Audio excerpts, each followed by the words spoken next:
Namaku Andre Junaidi. Teman-temanku memanggilku Juna. Aku mahasiswa semester 5 di Universitas Manggala Jakarta. Dari luar, aku terlihat seperti mahasiswa biasa, santai, tenang, dan jarang ikut organisasi. Tapi, ada sesuatu yang tak diketahui siapapun. Aku adalah anggota organisasi rahasia milik negara. Palapendem, pasukan lapangan penegak kebenaran dalam diam.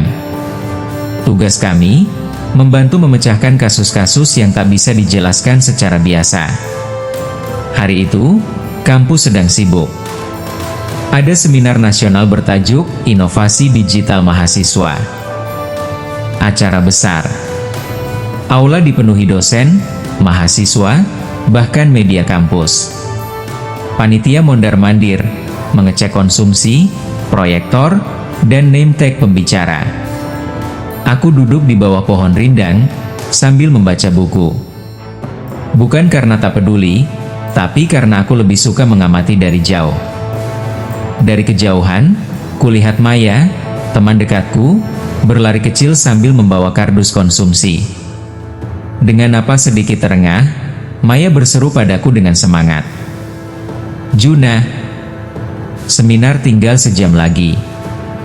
Kamu gak bantuin panitia, nih?"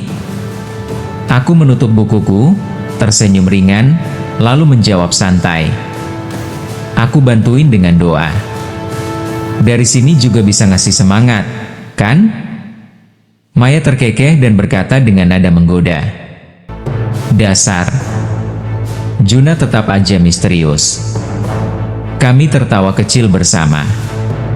Namun tak ada yang menyangka, hari itu akan berubah menjadi tragedi paling mengejutkan dalam sejarah kampus ini. Seminar dimulai. MC membuka acara dengan formal. Para pembicara mulai dipanggil satu persatu. Semua mata menanti giliran pembicara utama, Profesor Hadi Wibowo. Dosen senior, disegani, terkenal berwibawa. Namun, menit demi menit berlalu. Namanya telah dipanggil, tapi ia tak muncul juga. Panitia mulai resah. Beberapa panitia bergegas menuju ruang tunggu di belakang panggung. Dan tak lama kemudian, teriakan melengking membelah keramaian aula. Rani, panitia bagian konsumsi, berteriak dengan panik dari balik pintu ruang tunggu. Aku segera berdiri. Langkahku cepat, naluri detektifku mengambil alih. Ruang tunggu kini dipenuhi orang-orang panik. Dan di sana, kulihat Profesor Hadi tergeletak di sofa. Lehernya membiru. Gelas kopi masih berada di tangan kirinya. Tubuhnya dingin, tapi belum kaku sepenuhnya. Dengan suara pelan namun pasti, aku berkata dalam hati, "Bukan serangan jantung, terlalu rapi, terlalu sunyi. Ini pembunuhan." Polisi kampus datang dan segera menutup lokasi kejadian. Panitia dilarang meninggalkan aula. Namun aku, masuk diam-diam dari pintu belakang. Aku tahu aku harus bergerak cepat, sebelum bukti-bukti hilang. Gelas kopi di tangan korban ku teliti. Di dalamnya ada serpihan kecil, seperti pecahan kapsul. Aku berjongkok, mengamati karpet di bawah sofa. Ada jejak sepatu, basah. Padahal pagi ini tak ada hujan sama sekali. Di tempat sampah, aku menemukan selembar tisu. Masih basah dan berbau tajam, seperti alkohol atau zat kimia. Aku bergumam pelan sambil terus mengamati. Seseorang masuk ke sini, menuangkan racun ke dalam kopi, dan pergi tanpa jejak. Di aula, suasana kacau.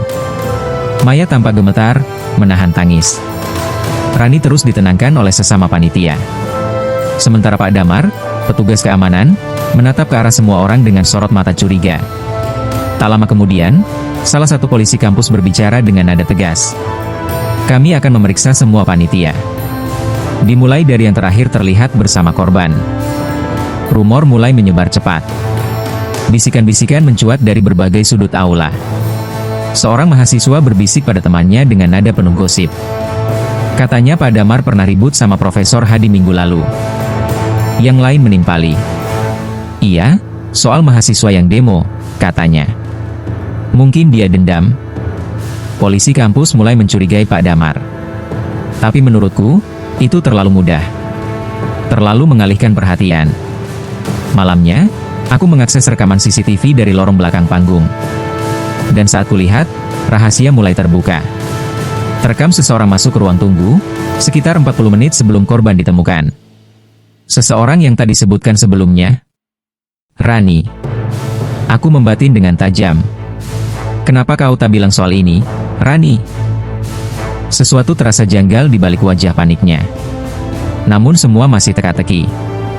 Aku belum punya cukup bukti. Di taman belakang kampus, aku bertemu Maya yang menatapku dengan cemas.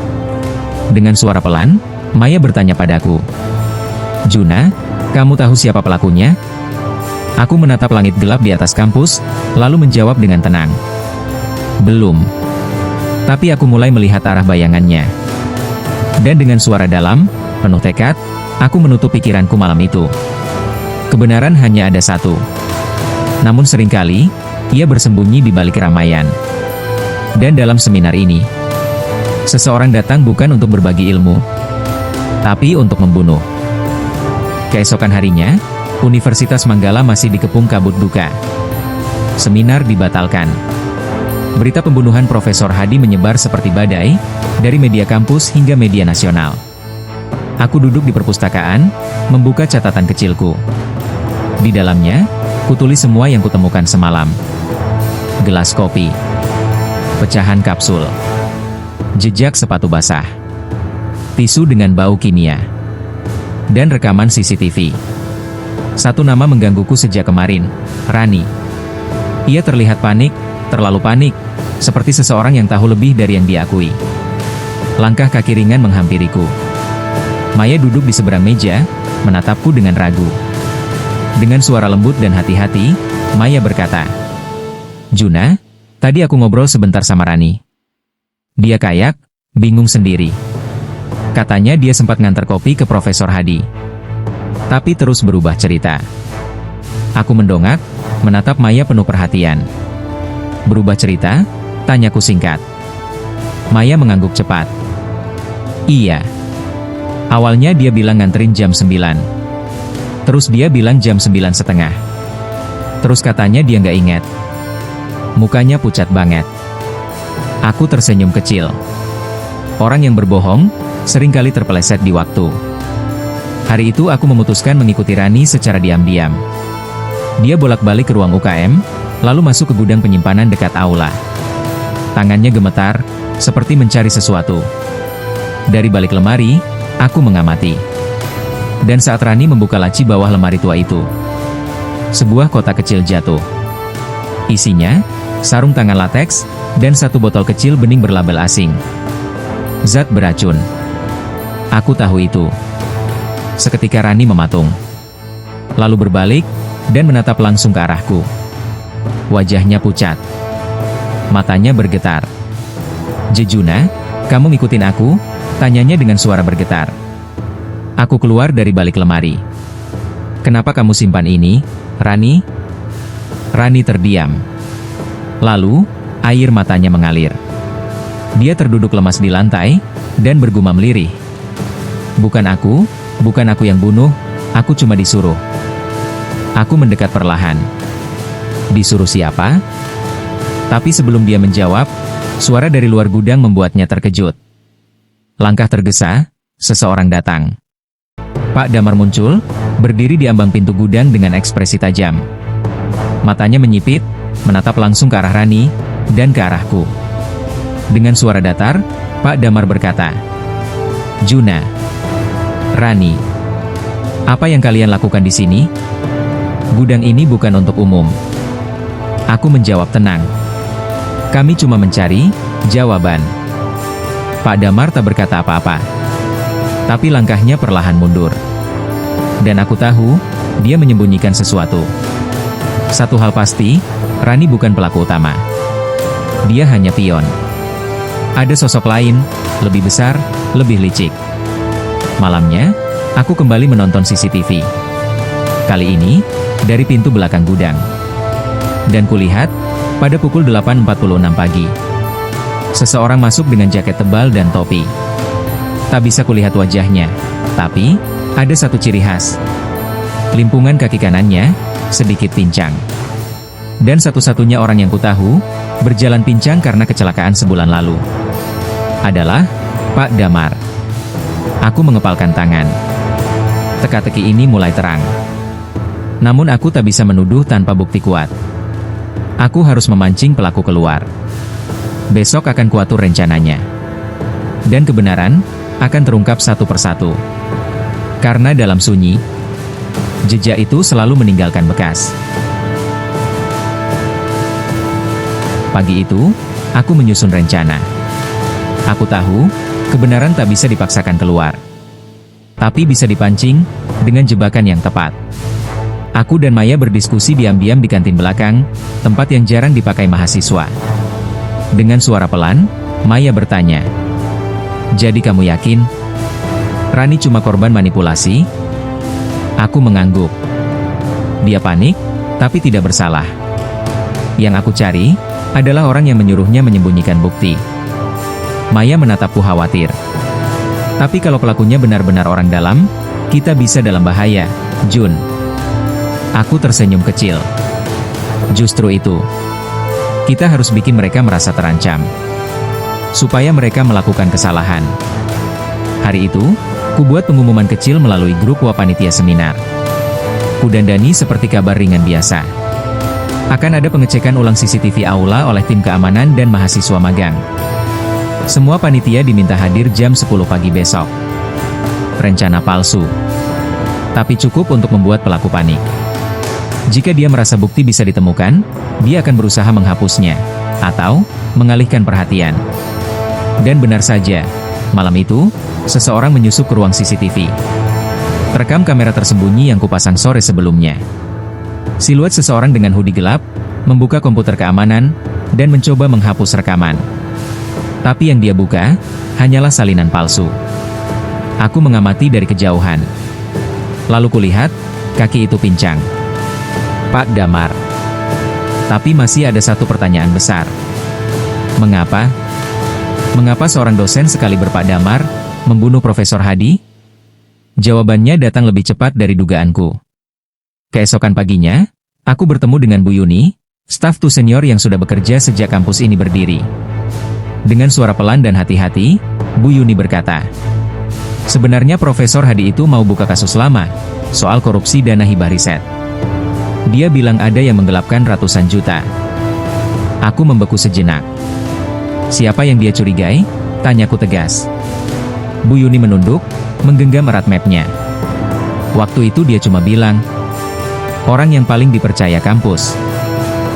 Dan siapa lagi, kalau bukan Pak Damar? Puzzle ini mulai lengkap. Motif, aksi, penutup jejak. Semua mengarah ke satu orang. Malam itu aku hubungi Maya. "Maya, kita harus adakan pertemuan pura-pura. Di aula. Jam 8 malam. Semua panitia diundang. Tapi kau pastikan Rani dan Bu Yuni hadir." Maya menyetujui rencanaku. Dia tak bertanya banyak. Hanya berkata dengan suara gemetar, "Hati-hati, Juna." Jam 8 malam, aula mulai ramai. Semua panitia duduk, bingung. Tak ada seminar. Tak ada briefing. Aku masuk, mengenakan masker hitam. Bukan karena menyembunyikan wajah, tapi agar fokus tetap pada kata-kataku. Dengan suara tenang tapi tajam, aku berkata, "Pembunuhan Profesor Hadi bukan kecelakaan. Bukan pula insiden mendadak. Ini adalah pembunuhan terencana." Semua mulai saling pandang. Rani menunduk. Maya menatap tajam ke depan. Pak Damar berdiri di sisi ruangan, terlihat gelisah. Aku melangkah perlahan ke tengah. Pelaku menyusup ke ruang dosen pada pukul 8.40, membawa zat beracun dalam kapsul kecil. Dia masukkan ke dalam kopi Profesor Hadi, dan sengaja meninggalkan Rani sebagai pengalih perhatian. Lalu menghapus jejaknya. Mataku menatap langsung ke arah Pak Damar. Dan pelakunya adalah orang yang kakinya masih pincang karena kecelakaan sebulan lalu. Pak Damar tampak tegang. Keringat menetes. Tapi masih diam. Aku lanjutkan. Kamera tersembunyi menangkapnya mencoba menghapus bukti tadi malam. Tapi terlalu lambat. Kami sudah punya semua datanya. Suara ramai mulai menggema. Maya menatapku tak berkedip. Pak Damar akhirnya melangkah maju, dan tersenyum. Dengan tenang dia berkata, "Bagus, bagus sekali. Sayangnya, Juna, kamu terlalu cepat menyimpulkan." Aku menatapnya tajam. Dia mendekat, dan berbisik. "Masih ada satu orang lagi yang lebih besar dariku. Yang menyuruhku. Dan kamu belum menyentuhnya sedikit pun." "Apa? Masih ada dalang di balik Pak Damar? Dia hanya pelaksana. Kasus ini belum selesai. Dan kebenaran belum sepenuhnya terungkap."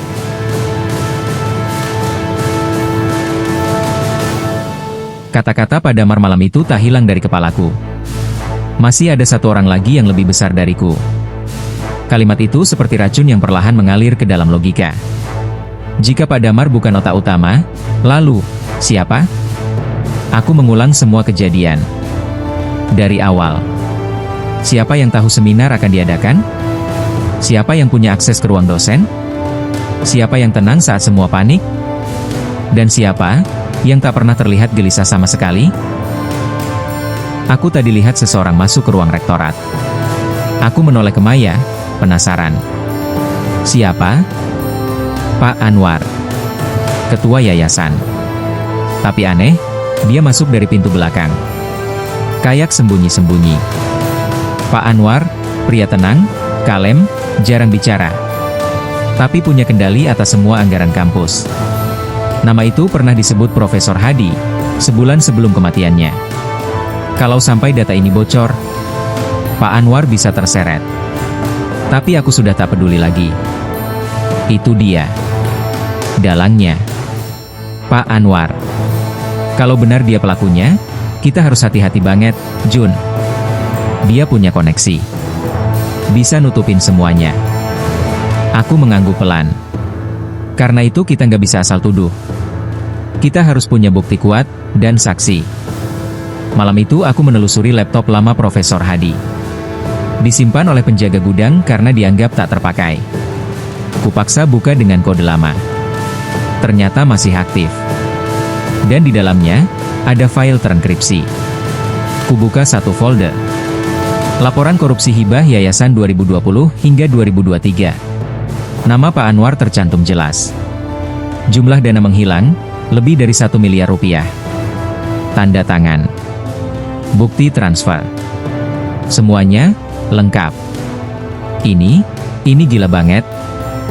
Keesokan harinya, aku hubungi seseorang. Namanya Bayu. Jurnalis muda, alumni kampus ini, dan dulu pernah dibungkam saat membongkar kasus yang sama. Bayu menjawab telepon dengan suara rendah. "Kalau kamu punya bukti, kirim sekarang. Aku akan jaga semua nama. Tapi kamu harus siap. Ini bisa bahaya." Aku hanya menjawab, "Bayu, kebenaran harus disiarkan." Aku siap. Keesokan malamnya, berita meledak. Skandal Yayasan Kampus Manggala, dugaan korupsi miliaran rupiah terbongkar. Pak Anwar menghilang. Tidak hadir di kantor. Ponselnya mati. Tapi kami tahu dia masih di sekitar kampus. Juna. Rani hilang. Terakhir terlihat naik mobil kampus. Sama seseorang berseragam yayasan. Ini bukan lagi tentang seminar. Ini bukan lagi sekadar pembunuhan. Ini adalah upaya membungkam orang-orang yang tahu terlalu banyak.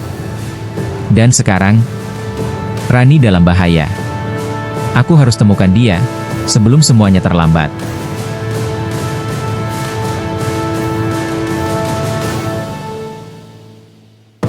Rani diculik, dan aku tahu, ini bukan sekadar ancaman, ucap Juna cepat, panik tapi tetap fokus.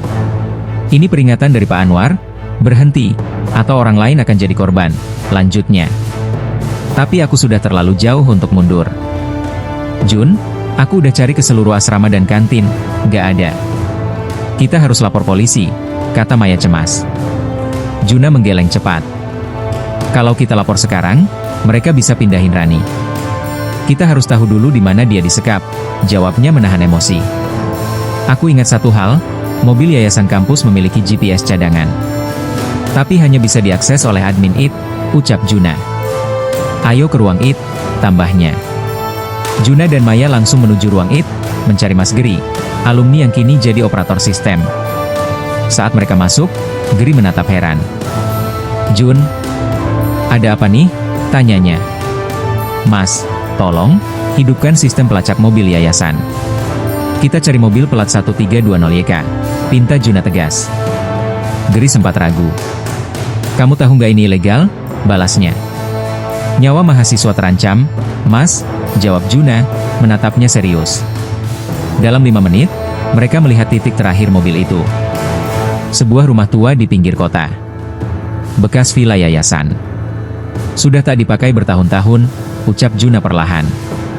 Dia di sana, lanjutnya sambil menatap peta. Kita ke sana sekarang? Tanya Maya khawatir. Bawa kamera. Dan rekam semua, jawab Juna mantap. Mereka menyusuri jalan gelap menuju villa tua. Tak ada lampu. Hanya suara jangkrik dan langkah kaki mereka sendiri. Pintu pagar tak terkunci. Aku dorong pelan, berderit. Seram, bisik Juna. Di dalam, terdengar suara langkah tergesa dari atas. Jun, itu suara Rani? Tanya Maya pelan. Dan bukan cuma dia, ada orang lain juga, sahut Juna pelan. Juna menaiki tangga kayu yang berderit di setiap langkah. Di lantai 2, mereka melihatnya. Rani, gumam Juna, melihat gadis itu duduk di kursi, tangan terikat, mulut dilakban. Di belakang Rani, berdiri seorang pria berseragam, staf yayasan. Dan tak jauh dari situ, Pak Anwar. Pak Anwar, ucap Juna dingin. Pak Anwar menoleh pelan. Oh, kamu yang katanya detektif itu, katanya santai. Permainan Anda sudah selesai. Semua bukti sudah kami serahkan ke media dan polisi, gertak Juna. Pak Anwar tersenyum kecil. Ah, sayang sekali. Kalian bisa saja selamat, kalau memilih diam, ucapnya sambil memberi isyarat pada stafnya. Jun, teriak Maya cepat.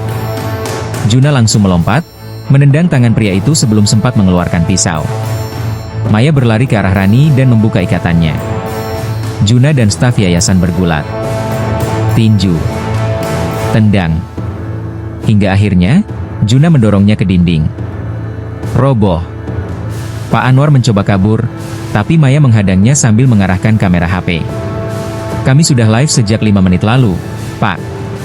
Semua orang lihat, ucap Maya keras. Pak Anwar membeku. Lalu duduk perlahan. Pasrah. Dalam hitungan menit, polisi datang. Pak Anwar dan stafnya ditangkap. Rani dibawa ke klinik kampus. Shock berat, tapi selamat. Terima kasih, Juna. Maya, aku kira aku nggak bakal selamat, ucap Rani pelan, meneteskan air mata. Kebenaran selalu punya caranya sendiri untuk muncul ke permukaan. Terkadang melalui luka. Terkadang melalui keberanian, ucap Juna datar, tapi penuh makna. Tapi selalu, hanya satu yang bisa menang. Kebenaran hanya ada satu. Kita berhasil, Jun, ucap Maya sambil menatap layar ponsel. Video penggerbekan kita viral di medsos. Nama kamu disebut-sebut, detektif kampus. Keren banget. Juna hanya tersenyum tipis. Terlalu cepat bersorak itu berbahaya, Mei. Ini belum selesai. Maksud kamu? Tanya Maya heran. Pak Anwar itu cuma pion. Dia menutupi seseorang. Dan aku yakin, dalang utamanya masih bebas, jawab Juna serius. Esok harinya, suasana kampus gempar. Rektor universitas mengumumkan pembekuan sementara kegiatan yayasan. Kami akan audit total. Semua program dan anggaran akan diperiksa, ujar sang rektor di depan media. Tapi malamnya, Maya menerima pesan misterius. Isinya, foto Juna sedang di ruang IT bersama Geri, dengan caption, pahlawan kalian ternyata tukang retas ilegal. Jun, ini udah menyebar di grup kampus, ucap Maya panik sambil menunjukkan pesan itu. Ada yang berusaha menjatuhkan kamu. Juna membaca pelan. Mereka mulai menyerang balik. Dengan fitnah, gumamnya. Siapa yang ambil foto ini? Cuma ada kita bertiga waktu itu, tanya Maya curiga. Mas Geri? Belum tentu. Tapi yang jelas, penyusup ada di sekitar kita, jawab Juna. Esoknya, Juna dipanggil pihak kampus untuk dimintai keterangan. Sementara itu, Maya mulai menelusuri akun penyebar hoaks. Ini akun palsu, tapi IP address-nya bisa dilacak, ucap Maya sambil mengetik cepat di laptop. Alamat IP ini terhubung ke jaringan kantor akademik. Jun, aku nemu sesuatu. Penyebarnya kemungkinan besar dari dalam staf akademik, ucap Maya saat Juna keluar dari ruang tata usaha. Bagus, Mei. Kita makin dekat, balas Juna sambil tersenyum. Mereka menyusun rencana. Malam itu, Juna dan Maya mengendap masuk ke ruang akademik dengan izin khusus dari kepala keamanan kampus. Mereka menemukan sebuah flash disk tergeletak di meja. Apa ini sengaja ditaruh atau kelupaan? Gumam Juna. Saat dibuka di laptop, isi filenya mengejutkan. Ini laporan keuangan palsu, dan tanda tangan palsu rektor, ujar Maya terkejut. Ini lebih besar dari yang kita kira, jawab Juna. Tiba-tiba, pintu ruang akademik dibuka keras. Seorang pria berdiri di sana. Kacamata, rapi, dengan ID card, wakil rektor 3. Kalian tidak seharusnya ada di sini, ucapnya datar. Juna menatapnya tajam. Pak Rifki. Akhirnya kita bertemu. Pak Rifki masuk pelan, lalu tersenyum tipis. Kalian terlalu pintar untuk anak-anak. Tapi kalian main di arena orang dewasa sekarang. Kami hanya mencari kebenaran. Meski harus menantang siapapun, balas Juna tenang. Pak Rifki menatap mereka lama. Kalau begitu, semoga kalian siap dengan akibatnya. Ia keluar begitu saja, meninggalkan aura dingin di ruangan itu. Maya menoleh ke Juna. Kita barusan tantang orang kuat di kampus ini, Jun. Juna mengangguk pelan. Dan semakin jelas, dialah otaknya. Ini bukan lagi soal kampus. Bukan soal seminar, atau kasus pembunuhan. Ini tentang sesuatu yang lebih besar. Tentang sistem. Tentang kebenaran, yang dikubur dalam-dalam oleh orang-orang berkuasa. Mr. Jack berbicara lewat AirPage, suaranya serius. Juna, targetmu adalah Menteri Pendidikan. Tapi kita nggak bisa sembarangan. Awasi saja dulu, cari tautan yang menghubungkan dia ke nama, Sakti Pradana, perintahnya. Dengan identitas samaran, aku menyusup sebagai staf magang di kantor yayasan pusat. File, data transaksi, dan email kuselidiki diam-diam. Sampai akhirnya, kutemukan satu folder bernama SP Alpha, dan di dalamnya, semua jawaban menunggu. Ini, gila, gumamku pelan, menahan napas. Isi folder itu mengejutkan. Dana ratusan miliar mengalir ke yayasan fiktif. Surat rekomendasi proyek ditandatangani langsung oleh menteri. Nama, Sakti Pradana, muncul sebagai alias. Dan foto terakhir, menunjukkan Pak Menteri, berdiri bersama Pak Anwar, dan Profesor Hadi. Aku mematung. Profesor Hadi, bisikku penuh kebingungan. Dia, bagian dari mereka? Mr. Jack menegaskan lewat suara datarnya.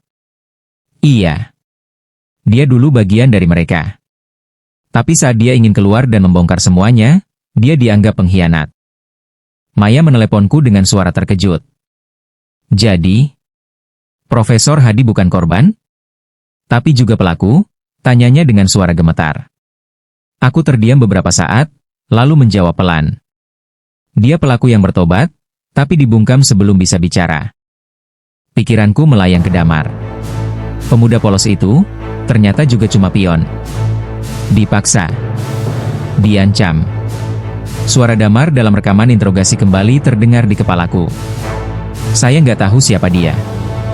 Dia cuma kirim voice note, ancam saya. Bilang keluarga saya bakal celaka kalau saya nolak. Kutatap layar monitor dalam-dalam. Semua bukti harus dipublikasikan, gumamku dengan tekad bulat. Maya mencoba menahanku lewat panggilan lain. Jun, kamu yakin? Ini bisa bikin kamu dicari, ucapnya cemas. Aku hanya tersenyum kecil. Kalau aku berhenti di sini, aku bukan detektif, balasku pelan. Dengan bantuan jaringan pala pendem, aku bocorkan semua data ke media. Hari itu, berita pecah di seluruh negeri. Skandal dana kampus terkait menteri. Bukti otentik dibeberkan oleh anonimus sumber. Satu persatu, mereka ditangkap. Pak Anwar, kepala yayasan. Dan akhirnya, menteri itu dipaksa mundur dari jabatannya. Di taman kampus, Maya menatapku sambil tersenyum. Kita berhasil, Jun, ucapnya penuh lega. Kutatap langit Jakarta yang mendung sore itu. Belum. Tapi kita sudah membuka jalan, jawabku pelan.